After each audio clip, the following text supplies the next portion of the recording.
All right, hello everyone, and welcome to my channel. This is an educational channel. We try to uh, hook you up with some info on great theories of everything throughout the past, ancient and modern, mostly things that you probably haven't heard of before, uh, things underrepresented, things censored, and things laughed almost out of existence.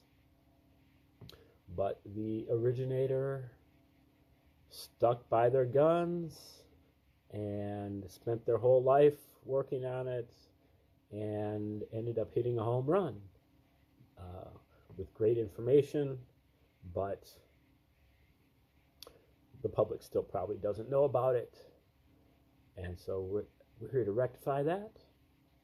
So we're going to be looking at cosmologies, theories of everything, grand unified theories, magnum opuses, and tour de forces, and earth-shattering discoveries. And hopefully those will help you with your paradigm shifting and your awakening to 5D consciousness, your formation of a holistic worldview, and your quest for better spiritual, mental, and physical health. Today is our 26th video that we've done on the book called The Dead Sea Scrolls Deception by Bajan and Lee. And this is not saying that the Dead Sea Scrolls are a deception necessarily. It's really, the deception is pointing at the kind of the translations and the dissemination of the Dead Sea Scrolls. The Dead Sea Scrolls were discovered in 1947.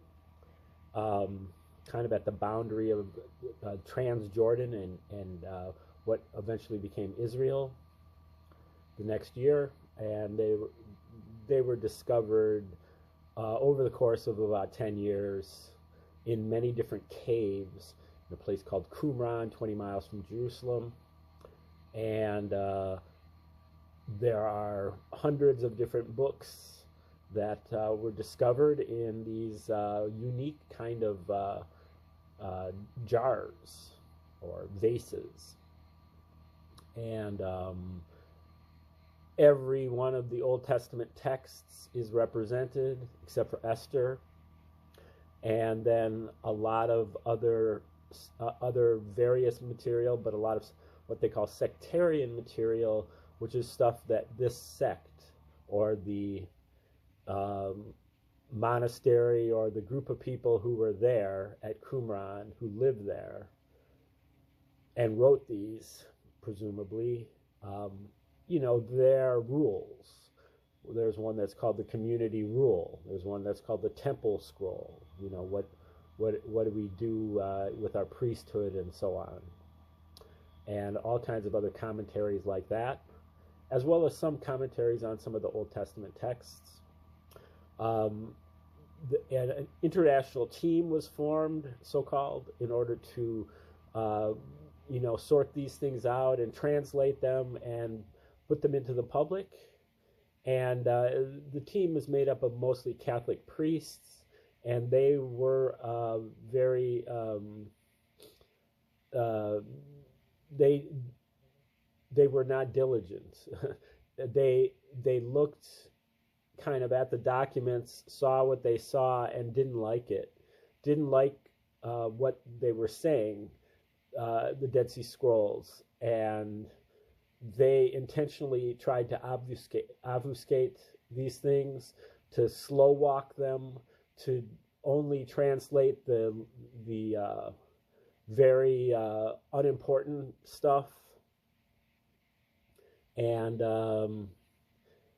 it took a good 35 years to get these things out into the public in any type of volume.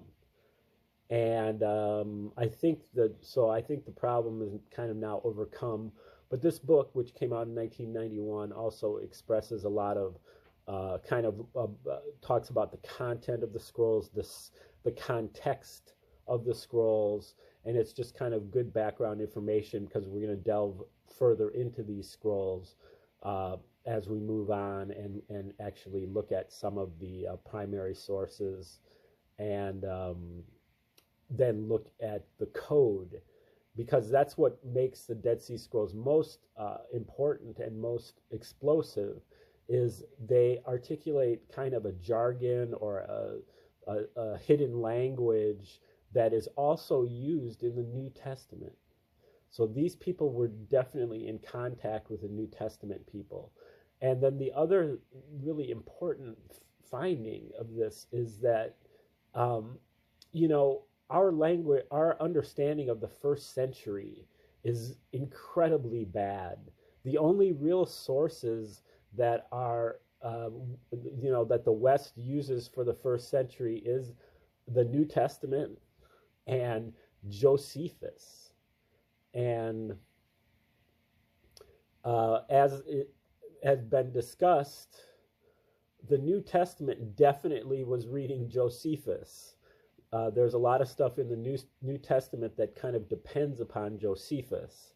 That's why the dating of the Gospels is, you know, basically after the War of the Jews from 66 to 73 AD, at least after the start of it, because that's kind of when Josephus began starting to write War of the Jews, after he was adopted as the son of the eventual Roman Emperor Vespasian.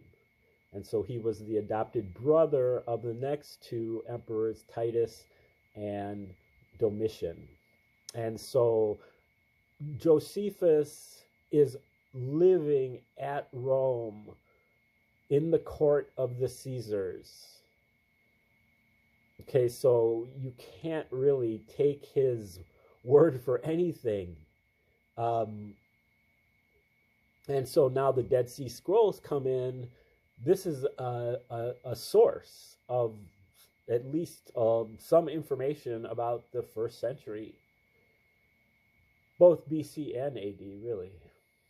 Okay, so we're about to start talking about Robert Eisenman as well, too. Eisenman was instrumental in, he was a scholar. I think he's still alive, but he was instrumental in getting these scrolls out there. He applied a lot of pressure on the international team and kind of forced their hand to at least admit photographs of the actual scrolls, because they were really hoarding them and they had like no plans on releasing the explosive material. Eisenman had to become a pest, even beyond a pest, to get this to happen. Okay, with this scenario in mind, Eisenman turned to the Dead Sea Scrolls, and particularly the Habakkuk commentary. Okay, so Habakkuk is one of the minor prophets in the Old Testament. And so this is a commentary on that book, that Old Testament book. When the fragmentary details of the Qumran text had been assembled into a coherent sequence, what emerged was something extraordinarily similar to the Chronicle of Acts, Josephus, and early Christian historians.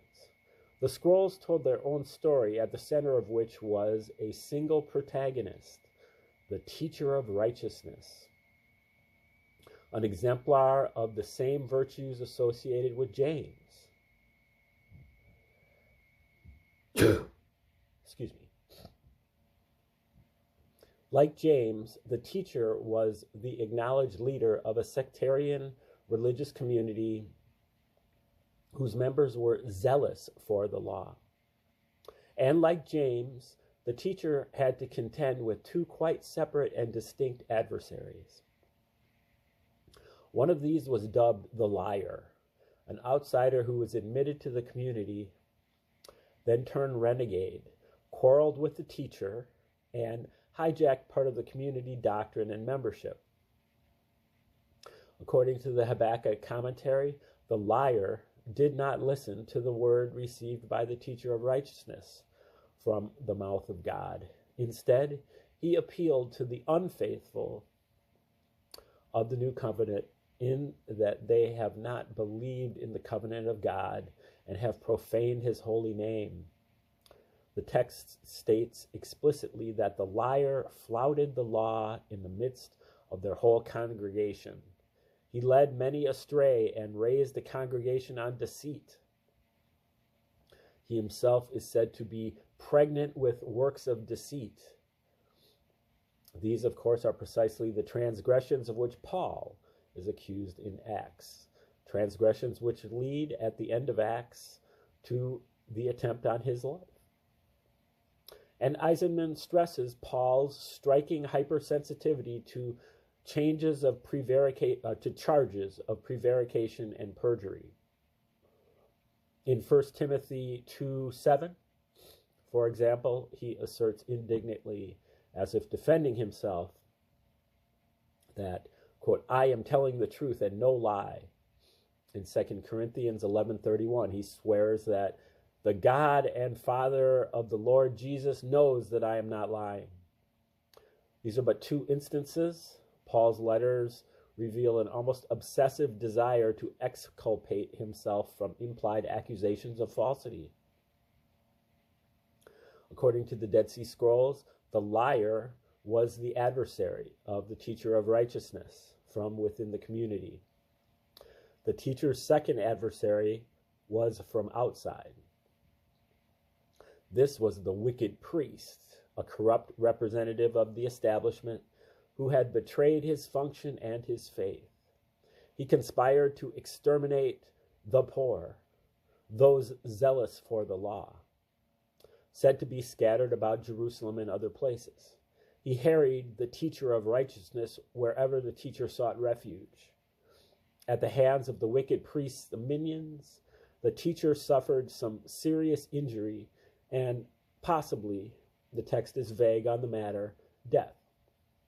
Subsequently, the wicked priest was himself assassinated by followers of the teacher, who, after killing him, took vengeance upon his body of flesh, that is, defiled his corpse. The parallels between the wicked priest of the scrolls and the historical figure of the high priest Ananus are unmistakable. In his book on James, Eisenman explores these parallels. James, Paul, and Ananus on the one hand, the teacher of righteousness, the liar, and the wicked priest on the other, in exhaustive detail. He goes through the Habakkuk commentary and other texts line by line, comparing them with information vouchsafed by Acts, by Josephus, and by early Christian historians. In our own pages, it would be impossible to do adequate justice to the weight of evidence he amasses. But the conclusions of this evidence are inescapable.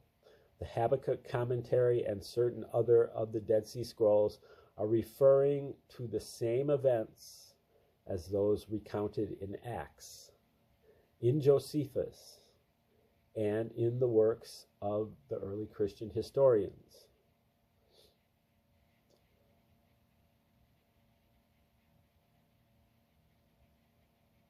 This conclusion is reinforced by the striking and pervasive recurrence of Quranic philosophy and imagery in Acts, in the letter of James and in Paul's copious epistles. It is also reinforced by the revelation that the place for which Paul embarks, and in which he spends 3 years as a postulant, is in fact Qumran, not Damascus in Syria. Even the one fragment that would not at first appear to fit, the fact that the persecution and death of James occurs quite specifically in Jerusalem, while the Dead Sea Scrolls have been assumed to chronicle events in Qumran, is explained within the texts themselves. The Habakkuk commentary states explicitly that the leadership of the community were in Jerusalem at the relevant time. There is another point which Eisenman stresses as being particularly important. In the letter to the Romans, Romans 1:17, Paul states that this is what reveals the justice of God to us. It shows how faith leads to faith, or as Scripture says, the upright man finds life through faith. The same theme appears in the letter to the Galatians. The law will not, chapter 3, verse 11. The law will not justify anyone in the sight of God, because we are told the righteous man finds life through faith. These two statements constitute, in effect, the starting point of the theological concept of faith. They are ultimately, as Eisenman says, the foundation piece of Pauline theology. They provide the basis on which Paul is able to make his stand against James, is able to extol the supremacy of faith, while James extols the supremacy of the law. From where does Paul derive this principle of the supremacy of faith? It was certainly not an accepted part of Judaic teaching at the time. In fact, it derives from the original book of Habakkuk, a text of Old Testament Apocrypha believed to date from the mid-7th century BC. So this, I guess, is the original book of Habakkuk. I don't know if that is different. He says it's Apocrypha. According to chapter 2, verse 4 of the book of Habakkuk, the upright man, quote, the upright man will live by his faithfulness. Paul's words in his letters are clearly an echo of this statement. And the book of Habakkuk is clearly the scripture to which Paul refers. More important still, however, is the Habakkuk commentary, the gloss and exegesis or exegesis on part of the book of Habakkuk found among the Dead Sea Scrolls. The Habakkuk commentary cites the same statement and then proceeds to elaborate upon it. Quote, but the righteous shall live by faith, by his faith.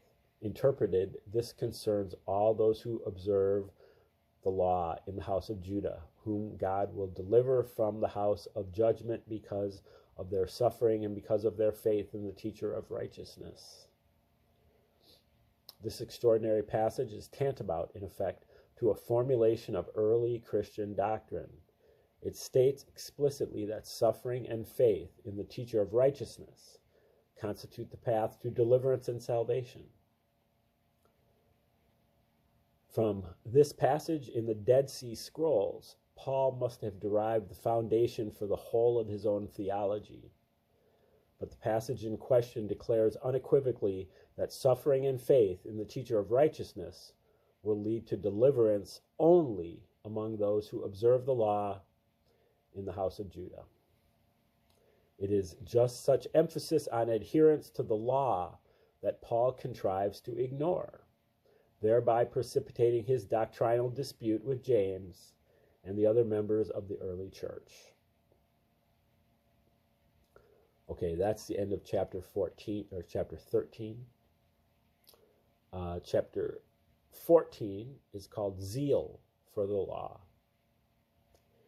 According to Robert Eisenman, the Qumran community emerges from the Dead Sea Scrolls as a movement of a very different nature to that of the Essenes of popular tradition.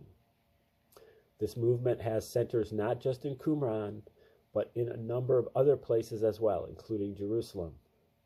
It can exercise considerable influence, can wield considerable power, can command considerable support. It can dispatch Paul, as well as many others, on embassies of recruitment and fundraising abroad.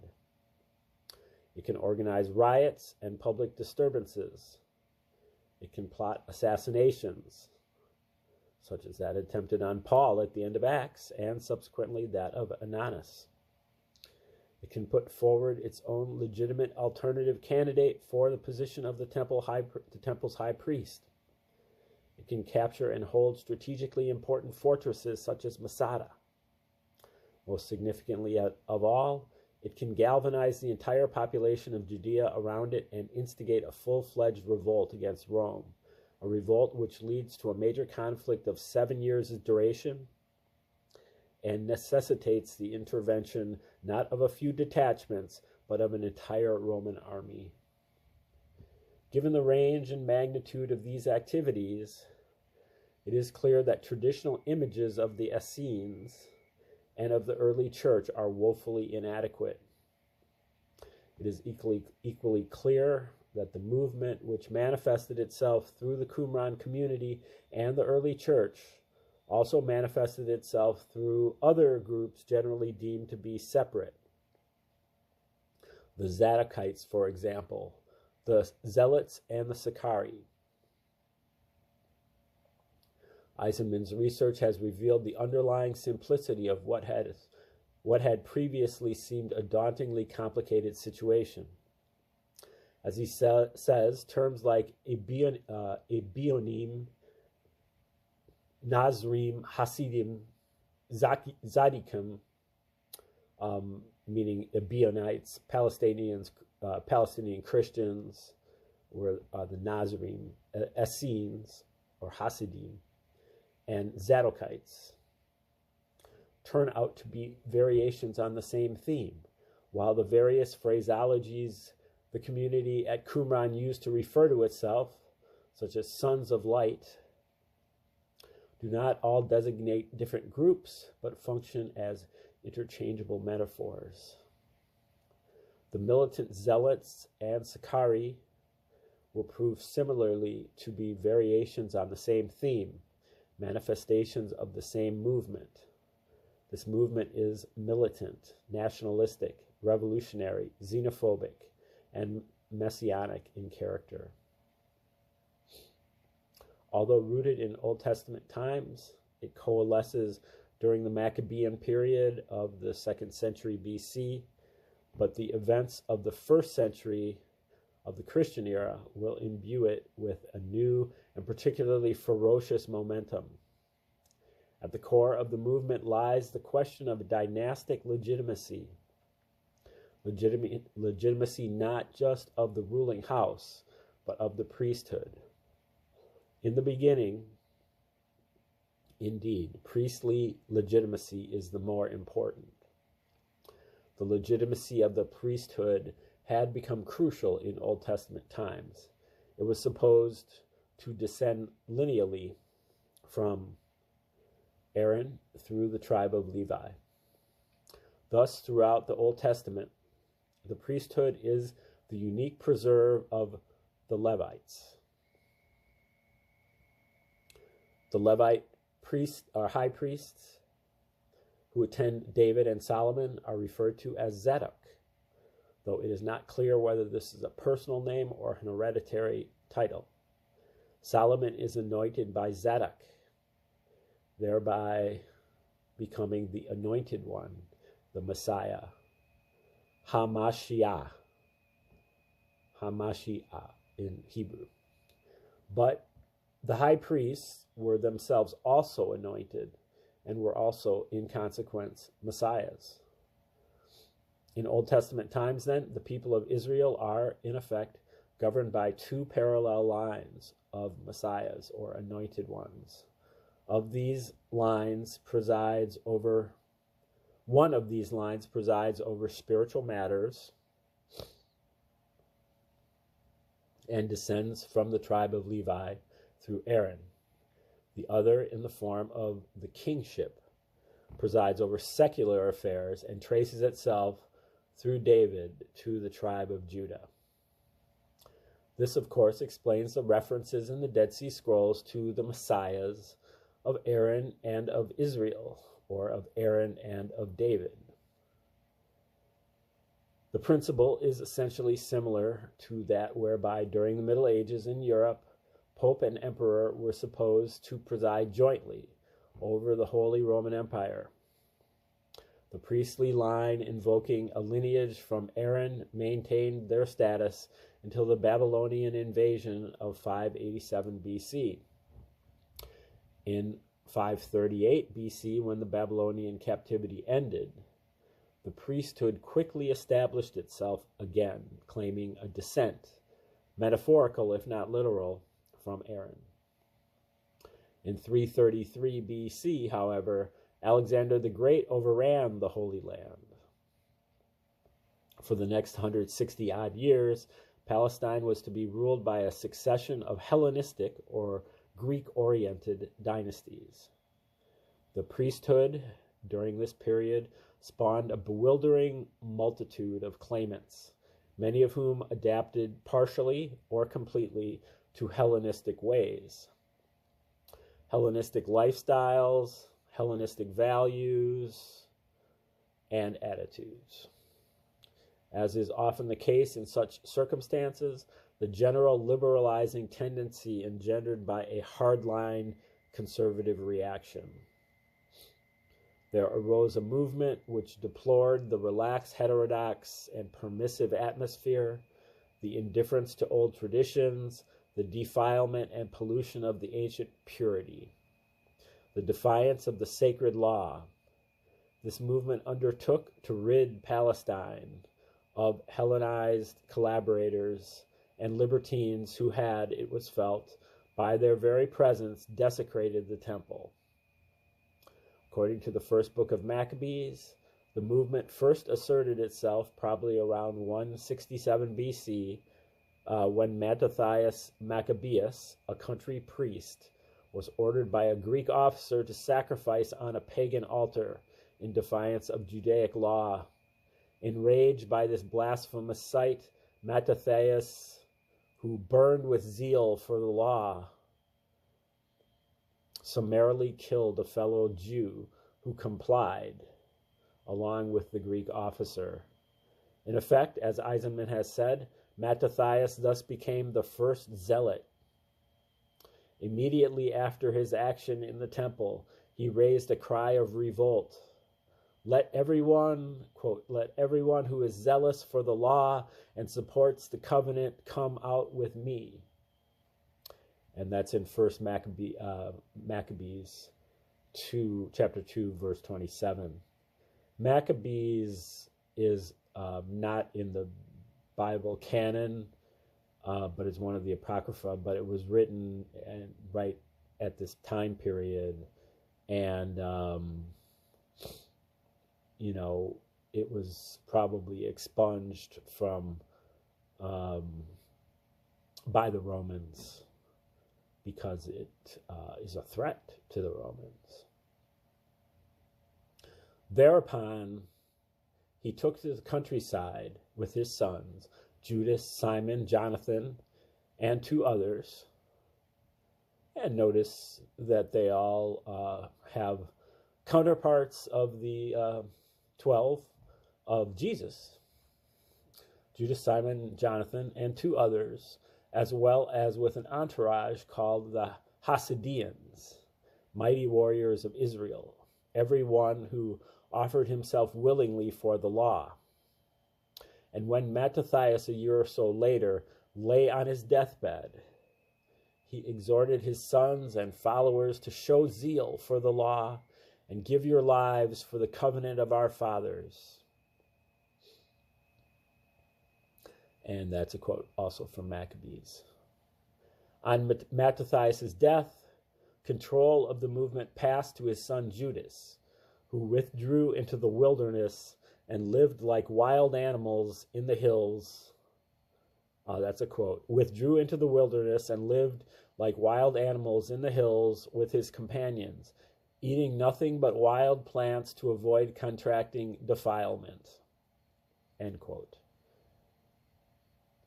This attests to what will eventually become an important principle and ritual, that of purifying oneself by withdrawing into the wilderness and, as a species of initiation, living for a time in seclusion. Here, Eisenman suggests, is the origin of remote communities such as Qumran, the first foundation of which dates from Maccabean times. It is, in effect, the equivalent of the modern retreat. In the New Testament, of course, the supreme exemplar of self-purification in remote solitude is John the Baptist, who preached in the wilderness and ate locusts and honey. But it must be remembered that Jesus, too, undergoes a probationary, initiatory experience in the desert. From the fastnesses to which they had withdrawn, Judas Maccabeus, his brothers and companions embarked on a prolonged campaign of guerrilla operations which escalated into a full-scale revolt and mobilized the people as a whole. By 152 BC, the Maccabeans had wrested control of the Holy Land, pacified the country, and installed themselves in power. Their first act on capturing the temple was to purify it by removing all pagan trappings. It is significant that though the Maccabeans were simultaneously de facto kings and priests, the latter office was more important to them. They hastened to regularize their status in the priesthood as custodians of the law. They did not bother to call themselves kings until the fourth generation of their dynasty between 103 and 76 BC. From the bastion of the priesthood, the Maccabeans promulgated the law with fundamentalist ferocity. They were fond of invoking the Old Testament legend of the covenant of Phinehas, which appears in the book of Numbers.